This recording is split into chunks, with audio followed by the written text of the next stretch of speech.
Good evening, Mayor and Council. It is now 7 p.m. and we are live online. Thank you, Ben. Good evening. This is City Council meeting, and we will start with call to order. Oh, I don't have to hit that. And we'll stand first for the Pledge of Allegiance. There's the flag there or behind us. I pledge allegiance to the flag of the United States of America and to the republic for which it stands, one nation, under God, indivisible, with liberty and justice for all.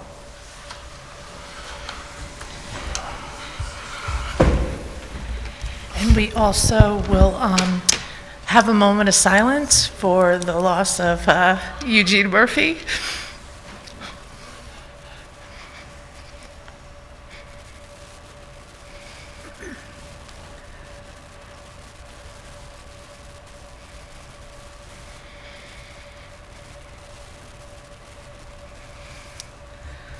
Thank you. Eugene was a former City of Beacon public highway superintendent, and tragically lost in the fire on Alice Street. So thank you. We will start with roll call. I see Molly and Jeff and Amber and George Mansfield and Paloma and myself, Pam Weatherby, and I understand Lee, our mayor, Lee Kiriakou, is online. I am. Good evening. And we have our city attorney, Nick Ward-Willis. Hey, good evening, Mr. Mayor. We didn't hear you. Do you mind just speaking again? Yeah, can you hear me now? Yes. Okay, great. Thank you. Thank you all. And our city administrator, Chris White. And we have a city planner, Natalie. We have our city planner, Natalie Quinn. okay, great. Good I evening. was just going to ask. Hi, everyone. Hi, Natalie. Thank you, Natalie. We will start with public comment. You can speak for up to 3 minutes. And I will start first with the list, and I apologize if I say your name incorrectly. The first one on the list, is it Maya Jacob? May Jacob. Hi, May Jacobs, 90 West Willow Street. Thanks for listening. I don't know that there's anything that can be done, but I just thought I would share this story. My son, born and raised in Beacon, had an experience recently that raised questions, and I thought it'd be worth sharing with you tonight in hopes of getting some more information or answers to the current Beacon housing situation. We've raised 2 kids in Beacon. They both chose to either stay or return here. One owns a small business on Main Street. The other works for a tech company located on Main Street. Our younger son makes a good salary and has been looking to buy a home for the past 5 years. Sadly, he's been unsuccessful finding an affordable single-family home. No surprise, I don't think. Recently, though, he found a modest 3-family home on a quiet street in town at a reasonable price. He figured out he'd be able to afford it without raising rents at all or only a little. He wasn't planning on making money from the rents, but was interested in the investment and possibly moving into one of the apartments in the future. He went as far as getting a full engineering report and was about to sign papers to move forward with the purchase when he discovered something about Beacon real estate taxes that none of us realized. I don't know the details of this. We could be wrong, but this is what someone from the city had explained to us. As it was explained to us by a city employee, Beacon property taxes are assessed based on the sales price of a home when it changes hands. So instead of being able to look at past tax history and be able to approximate monthly costs from that, as was possible in the past and was what we did when we bought our house, there was going to be an enormous hike in taxes due to the vast difference in sales price from when the previous owners purchased the house, which was only about 12 years ago, and today's sale price. Our son was not interested in being a landlord who'd have to hike rent as much as he would have had to meet the increased tax burden, so he chose not to complete the sale. But someone else surely has already or will soon step in, buy the property, and pass the increased taxes on to the current tenants, which for at least 2 of the 3 of them will force them to move. Here was a person who was born and raised in the city, chose to return after college, works for a local business, and has the means to actually purchase a home, but he was unable to do so because of the tax burden resulting not from the realistic value of a house, but from the crazy spike in home sales of the past few years. I know there's been a lot of discussion in the city about how to make Beacon more affordable, how to keep people here who grew up here, and I'm not sure where those discussions are today. But I do know that here was an opportunity for a local Beacon kid to make an investment in his hometown, protect the affordable rents of 3 other households, and he was prevented from doing so by the city tax code. I know we live in a free market society. 15 seconds. And capitalism is what it is, but on the other hand, is there anything that could be done? I don't know. But I have one last thing I have to sneak in there, which is, could we please reline the parking lot behind the diner and the town crier? It's dangerous now. It needs to be done soon. Thank you so much for listening. Thank you. So I know we don't generally respond, but there was a general question asked, and the city assessor, reevaluates every property each year on an annual basis based upon the fair market value, based upon indicators received from the state with respect to the real estate valuation. It's not my understanding that the assessment would go up based upon the sales price of a particular house, rather it's done on a general basis. So that particular sales price would get rolled over into the general assessment in the formula that the state gives us. I'll have that conversation with the assessor to confirm that. husband came down and spoke to them, and that was what. Yeah, Nick, if I can add, for those who know my background, I ran the state agency that oversees the property tax. It is absolutely not the case that the sales price is what becomes the assessed value of the home. So whatever you were told, May, that's inaccurate. It's hard to describe it accurately, but basically they look at comparable homes in the area, meaning in Beacon or in the neighborhood, and they use those, and if all of those are the same as the sale price, well then it's the sale price, I guess. But otherwise, it is not the way that assessments are done. It's based on comparable homes in this, in the immediate area, and not upon the sale price. No, I would say, let's look into it. If you give the mayor's office a call tomorrow, we can then have a further discussion with you. May, if you could call me, whoever talked to you gave you incorrect information. That's absolutely not true. Well, call me tomorrow. Thank you very much for listening. Don't forget to line in. And next, Yvonne Carruthers.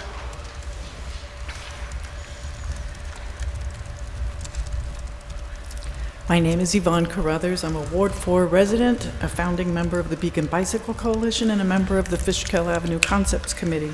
I speak here this evening in both capacities. I heard 3 statements made by the mayor at the April 14th workshop that I'd like to address. First one, my experts tell me that bike lanes on Fishkill Avenue aren't feasible. I'd like to know specifically what those experts said that make bike lanes not feasible, because at first we heard the roadway isn't wide enough. However, the Fishkill Avenue Committee has measured it many times, and I'm quite sure that 10 feet on my tape measure is the same as 10 feet on an engineer's tape measure. If the road is wide enough, then that doesn't determine whether bike lanes are feasible. It must be something else.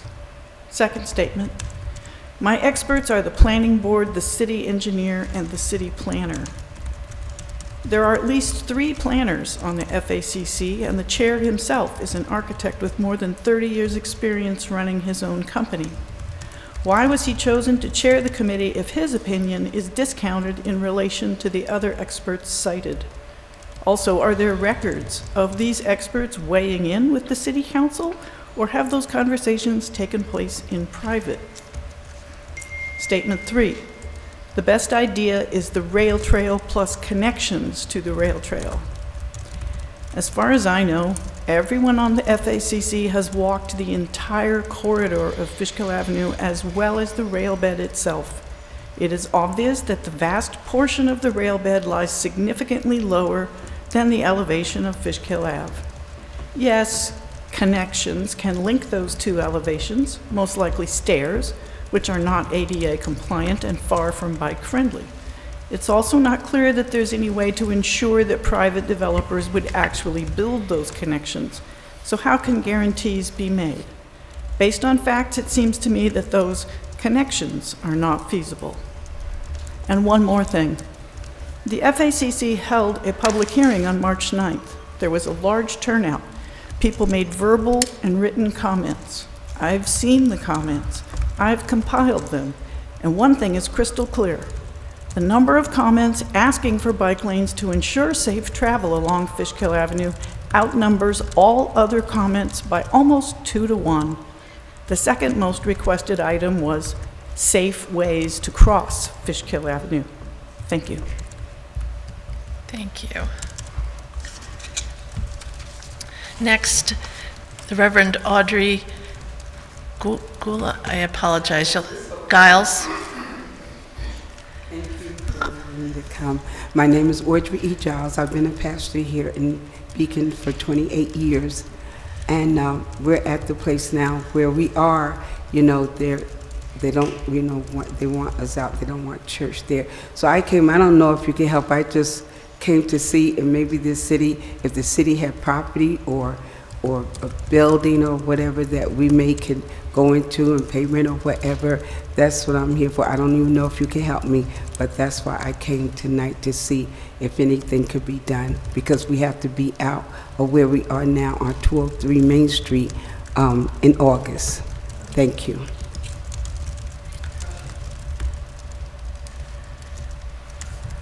Thank you. And Thomas Wright?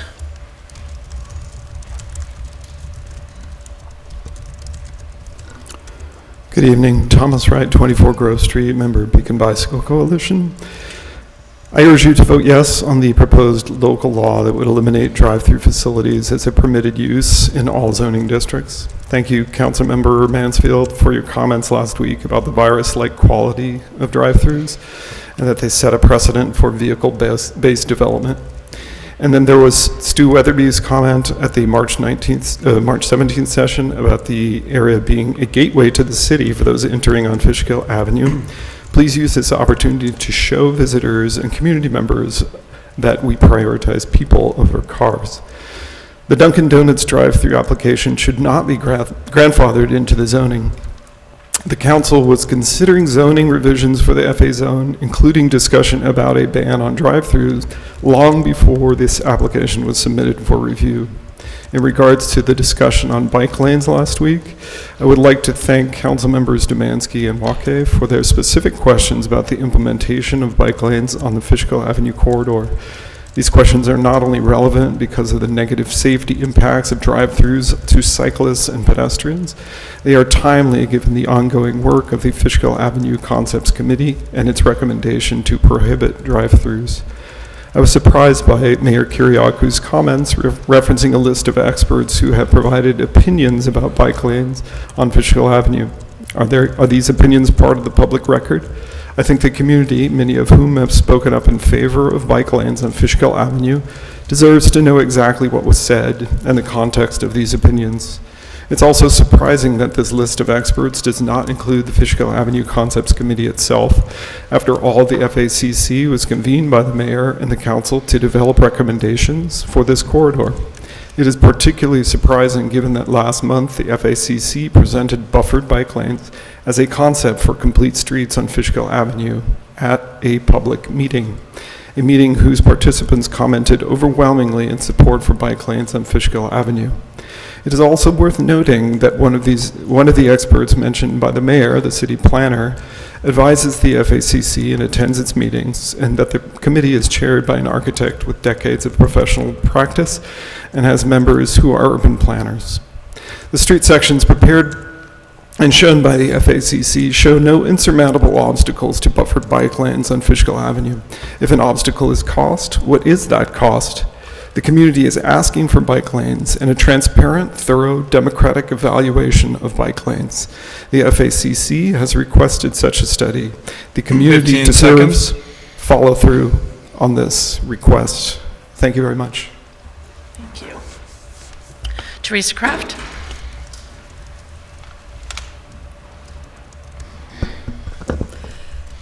I would like to offer my condolences to the Murphy family for the loss of their father, grandfather, and a servant of the city. Thank you, Eugene, for your 30 years of service. I would like the city to post its full meeting minutes on the website.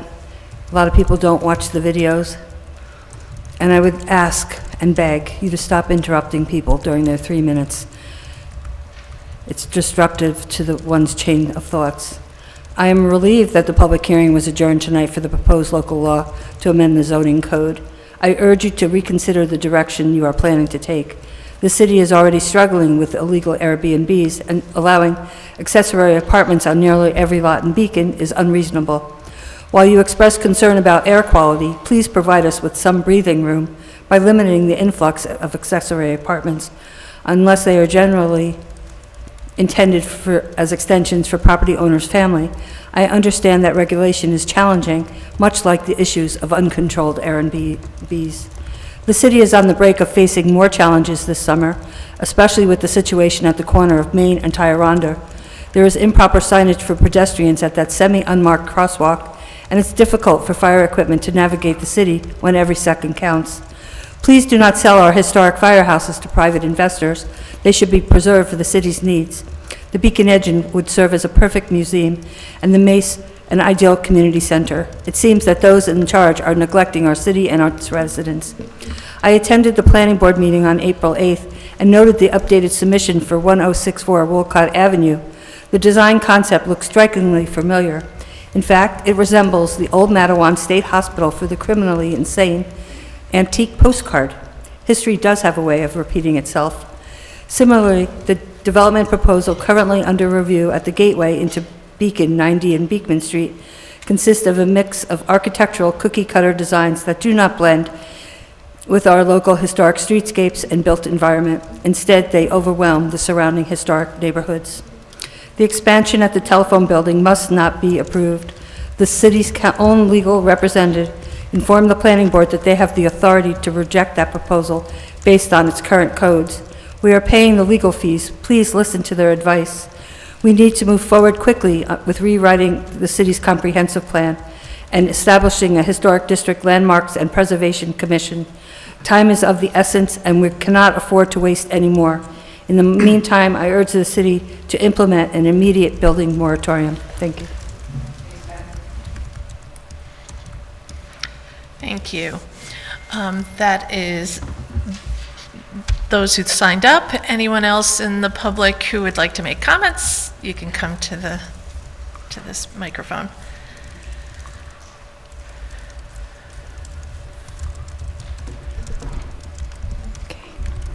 Thank you, Councilperson Weatherby. Katie Helmuth, Ward 1, Moms for Drive-Throughs, Grandmas for Drive-Throughs, and I am in favor of bike lanes and new sidewalks in the Fishkill corridor. I believe the Dunkin' Donuts God Bless You project has plans to build a connection at the rail trail and crosswalk with blinking lights. This is not just about drive-throughs for me or Dunkin' Donuts. This is about a trend I have witnessed since moving to Beacon 14 years ago, which is the gradual pushing out of auto repair shops. A house in a neighborhood was trying to push out an auto repair shop that is located in their backyard. The repair shop is down a hill, nestled into blown-out rock. They don't seem to bother anyone, and actually any water or debris would flow into their property from the houses above. Their crime, it seemed, was literally being in someone's backyard. The shop is still there. Another auto shop that was on Main Street, the one where the 4-story luxury building is now, the condos at 226 Main Street, the beautiful luxury building that is there. I've had several business clients from that property. The condos, however, are certainly not affordable, so let's be real. What are we really talking about here? With the rejection of drive-thrus and Dunkin' Donuts and 2 other commercial units there and apartments above, why this rejection? We do know that the City Council wants to outlaw all auto-related businesses in the Fishkill corridor, putting at risk several businesses. Who are you saying you are making this rebrand of the Fishkill corridor affordable for? I have heard from the same person that drive-thrus drive down property values. At the same time, that person is advocating for affordable housing. So which is it? So far, none of these new, beautiful buildings have been affordable, as generous as Beacon is with the 10% affordable housing rule. Regarding accessibility, yes, I am focusing on the accessibility issue and the busy mom aspect because that is my lived experience. I am not black or brown, so I cannot speak for that community, but I do hear from my friends who say that their mom worked at the old Dunkin' Donuts across the street or that they enjoy buying from there and they don't understand the resistance to this project.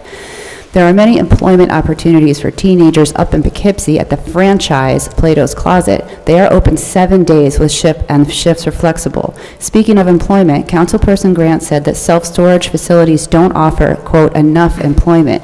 Has the council spoken to many boutiques and eateries on Main Street? Do they realize how small their profit margins are to bring on one full-time employee, let alone two full-time employees, themselves as the owner, and maybe 4 part-time employees, and make this payroll regularly? Does the council realize how much money the business needs to earn to employ that small number of people? Regarding workarounds and drive-throughs, I've heard that some on this council, or maybe the anti-drive-through person, said that they would just leave their kids in the car for a minute to run in and get something. Do you know how 15 illegal seconds. that is? And if you do it at AutoZone right here on Main Street because your kids are sick and it's 10 degrees and they're safely buckled into their car seat, but you really need to buy a new battery for your car, so you just run in, do you know that some vengeful, nosy, overdue-gooder Beaconite will call CPS on you, who will come to your house the next day and search through your fridge? Your time is elapsed. Sure who you're trying to flip this Fishkill corridor around for, but a person has a business plan for you. It's not a movie theater because Regal Fishkill closed. Thank you. Anyone else in the public who'd like to make a comment? Ben, anyone online? None on Zoom. Thank you. Okay, we will move forward with our agenda, and if you haven't made a comment and you'd like to make one later, there is a section at the end of the meeting that you can come forward. The public hearing, I know that's going to be adjourned. Is there anything that I have to do to get that done? Yes, we just need a motion from the council to adjourn the public hearing to May 19th, and the reason for that for the public is because the planning board, as reflected in the minutes or in the agenda packet, is still continuing their review of this matter and requested that they have additional time to review. So it would be beneficial for the council to fully consider and discuss this after you receive comments from the city planning board. The county planning board has reviewed it, and their letter is there. That's a matter of local concern. So it would be a motion to adjourn to May 19th. Yeah, motion to adjourn. Can I get a second? Second.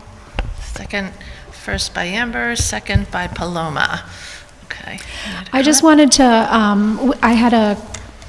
I had a communication with a constituent this weekend that I would like Nick or Chris, I'm wondering if we need to update our definitions in our local law, so I'd just like to send that to you and get some context on like how we define certain things. So Okay. I'll pass that on and just giving you a heads up. Thank you. Okay. Anybody else have comments? So we'll make a motion. To adjourn to May 19th. You've had a second, and then it's ready for a vote. Okay, we're going to vote all in favor of adjourning the public hearing for proposed local law to amend the zoning code concerning accessory apartment requirements. Vote yes. Aye. Aye. Any abstain? Noes? Abstain? Oh, thank you, Lee. Okay, we have So the everybody. motion carries. Motion carries. Okay, we'll have our reports. We'll start with Molly. Great, thank you, Pam. I want to also iterate what Pam was saying. My condolences to Eugene Murphy and his family for what happened on Alice Street, and also to our fire department, who also, I believe, sustained minor injuries and were there and able to help out as well. For those who are looking for ways to help the Murphy family and have the means, they have set up a GoFundMe site. You might have already heard about this, but if you have not, you can go to the GoFundMe website, all one word, and look up Beacon Fire Support Murphy Family in Crisis if you have anything you're able to contribute. I also wanted to talk about a volunteerism event that's coming up next weekend on April 26, hosted by I Am Beacon. It's from 10 a.m. to 1 p.m. at St. Andrew and St. Luke's Episcopal Church across the street on South Avenue from where we are now. It's just a chance for people in the community to find out about local volunteer opportunities. There'll be some networking with local organizations and also a panel of people who've either been involved in those organizations or can talk about volunteering in Beacon in the area more broadly. And I believe someone else is going to talk about another event coming up on Wednesday, so I'll leave that there. And lastly, just a request. I know we talked about communications a while ago. We brought it up again, so I just have a request that if we're able to continue that conversation at the next workshop, that would be great. And I'll pass it to Jeff. Thanks, Molly. And thank you for making those comments about the GoFundMe for Eugene Murphy, so I covered that. The I Am Beacon event is a great opportunity. It's really, I love the name of it. It's about volunteerism is the fabric of our community, so I just want to reemphasize that that event is taking place, and it's an opportunity to learn more about volunteer opportunities. It's kind of wonderful and just unfortunate that it's overlapping with the Earth Day cleanup event too, where people are doing lots of volunteering. So, but I've discussed with the organizers with I Am Beacon, it's likely not the last time that they'll do this since it is so essential. But the Earth Day cleanup is taking place, as I mentioned last time, 2 weeks ago. It's Saturday, April 26th. It starts at various locations from 9 to 12, where there's cleanups and pollinator pathway plantings, and then an Earth Day fair at the Hudson Valley Brewery from 12 to 3. There's also another event that is taking place on Thursday evening at 7 o'clock, April 24th, so this week.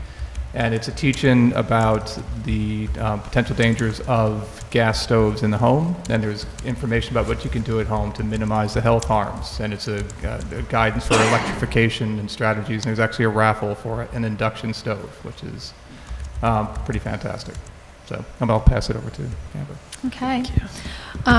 It feels like it's a very busy week event-wise. I did want to pass along on behalf of our former colleague, Dan Imar Blair, who is now the county comptroller.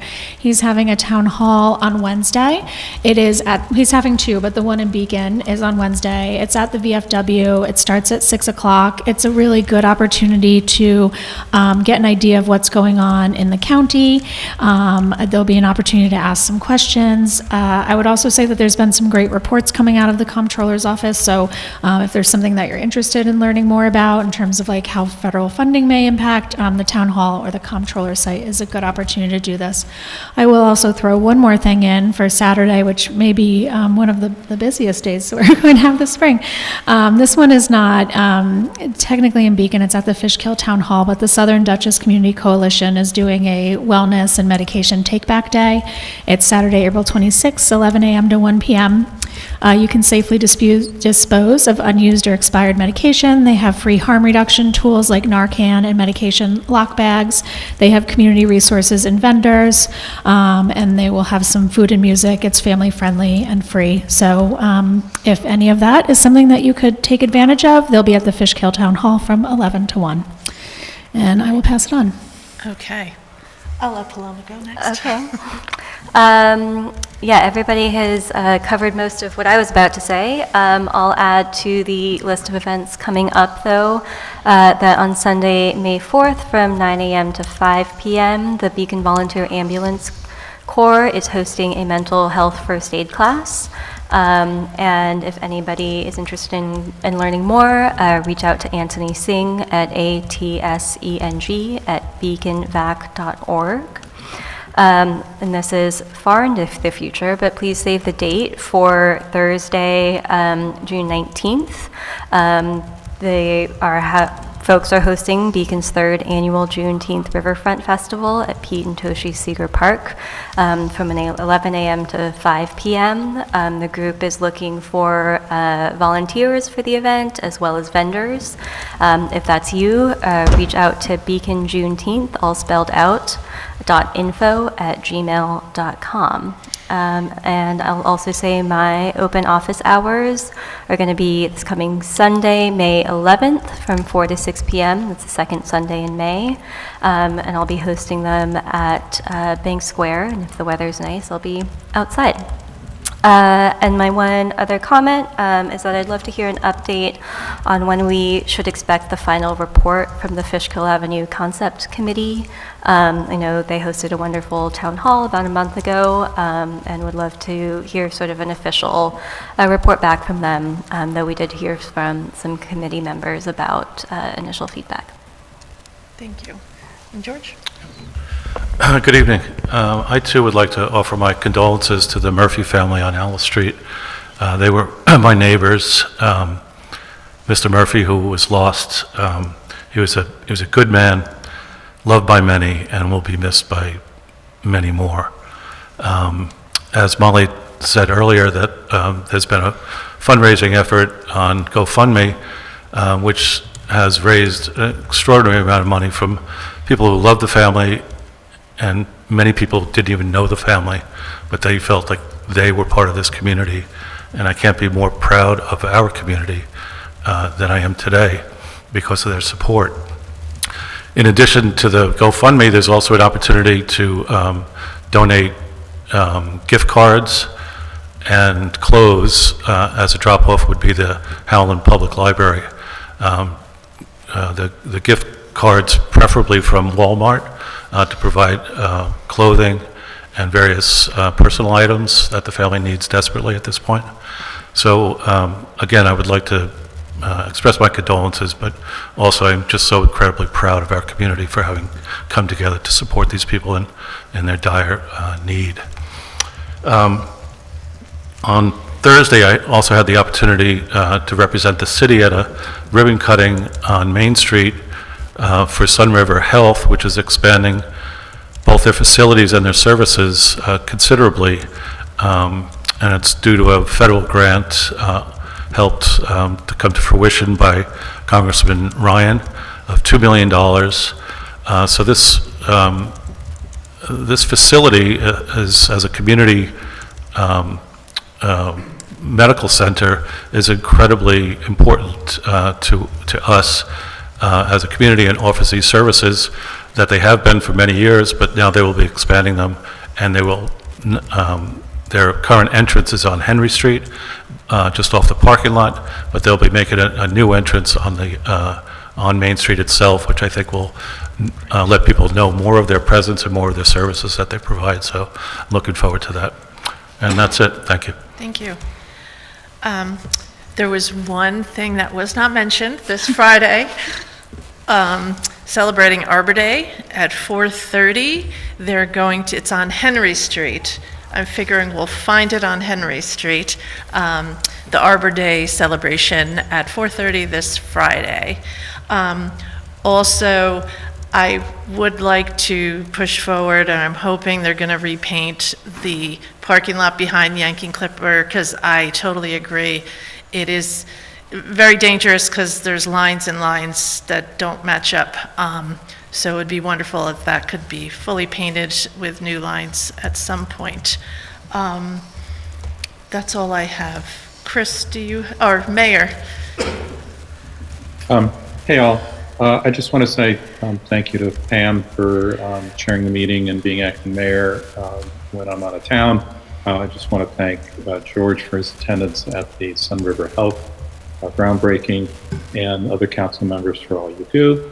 And as Pam said, you know, there is an event on Friday. There are 2 proclamations that are being put out. One will be read in full on Arbor Day on Friday the 25th.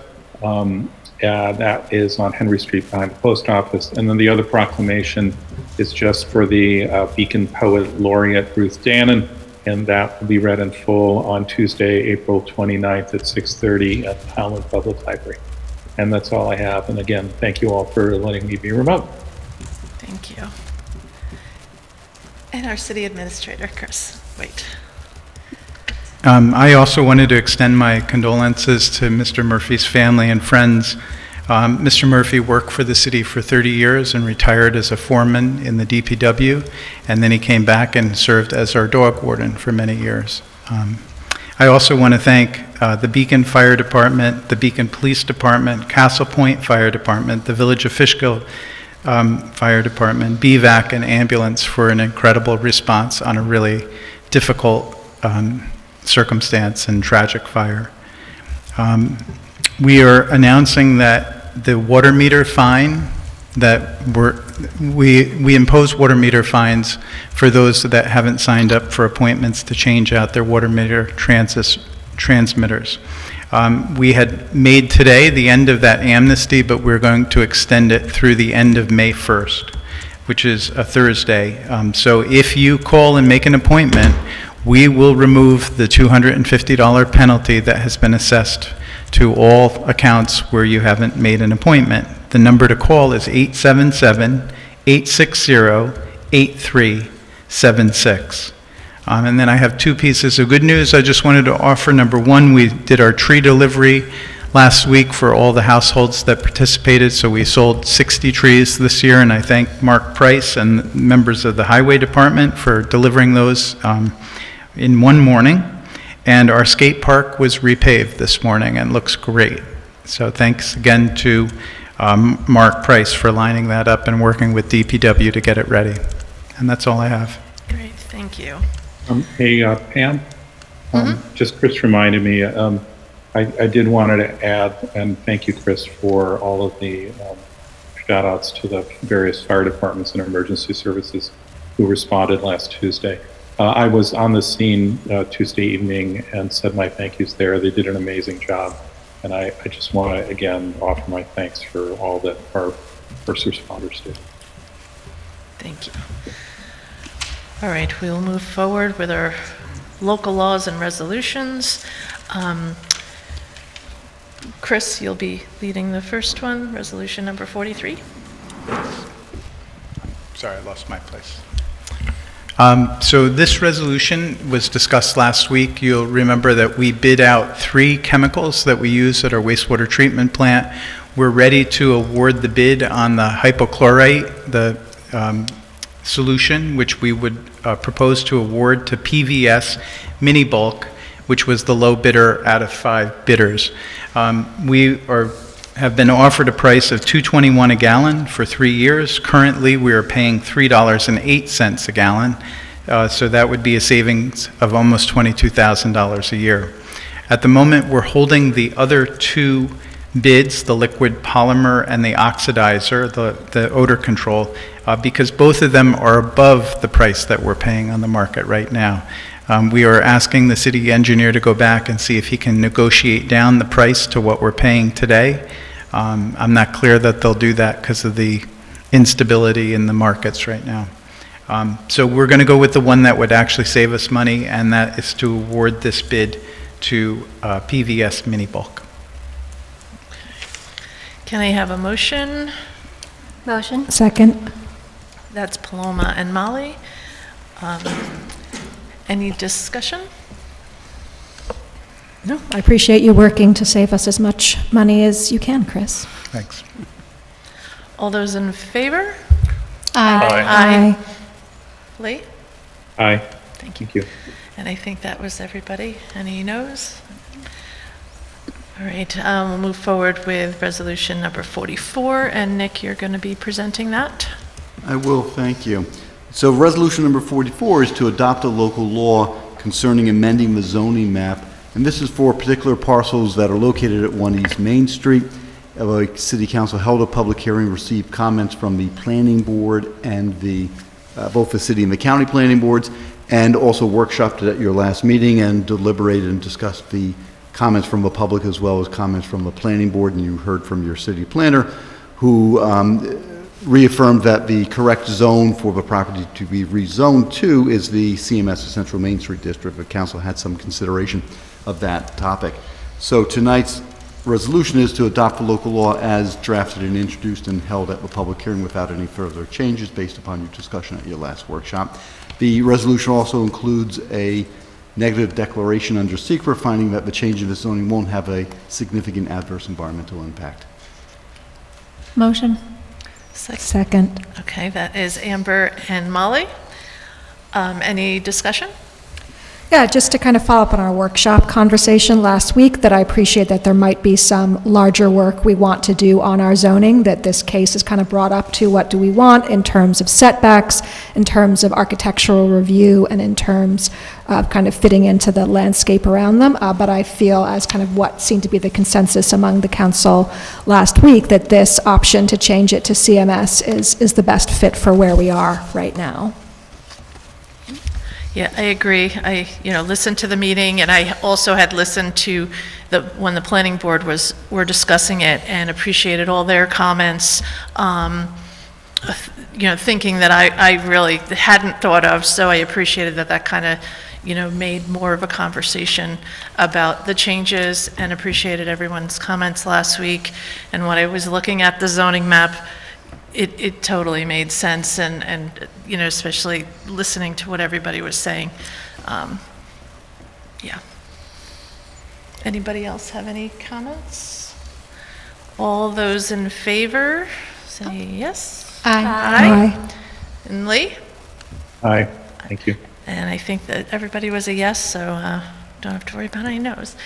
And actually, that is it, other than the approval of the minutes for April 7th, 2025. Motion. Motion by Second. Molly, second by Amber. Any comments? I have no comments. I don't know if I might be looking at the wrong version, but the version I see has George Mansfield as our ward, as opposed to Ward 4. Oh, we went back to that.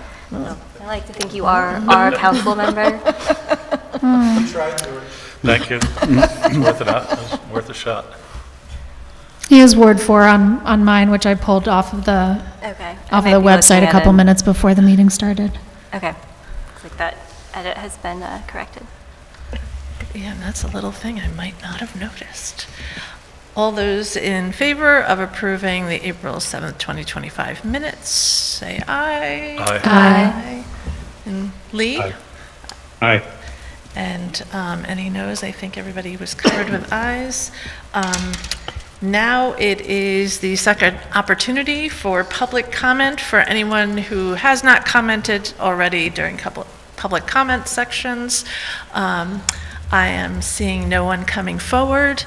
Ben, is there anyone online for wanting to make a comment? None online. Thank you. All right.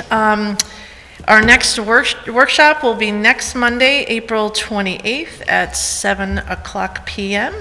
And looking for a motion to adjourn. Motion. Molly? Second.